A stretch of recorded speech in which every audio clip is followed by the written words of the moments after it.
பயப்படாம வாங்க.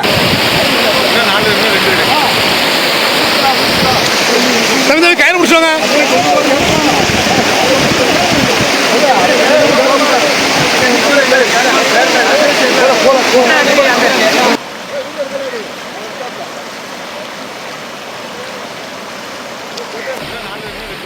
தென்காசி மாவட்டத்தில் வெள்ளப்பெருக்கில் உயிரை பணயம் வைத்து உயிர்களை காத்த தீயணைப்புத்துறை வீரர்கள் பாராட்டுகளை பெற்று வருகின்றனர். கடையநல்லூருக்கு அருகே சொக்கம்பட்டி பெரியநாயகம் ஐயனார் கோவிலுக்கு சென்ற பக்தர்கள் வெள்ளப்பெருக்கு காரணமாக திரும்பி வர முடியாமல் தவித்தனர். தகவலின் பேரில் சம்பவ இடத்திற்கு விரைந்து சென்ற தீயணைப்புத்துறை வீரர்கள் ஆற்று வெள்ளத்திற்கு நடுவே கயிறு கட்டி பக்தர்களை பத்திரமாக மீட்டனர். அதேபோல் செங்கோட்டை வல்லம் செல்லும் சாலையில் உள்ள அனுமா நதி வெள்ளப்பெருக்கால் தவித்த இளைஞர்களும் தீயணைப்புத் துறையினரின் உதவியால் பத்திரமாக மீட்கப்பட்டனர்.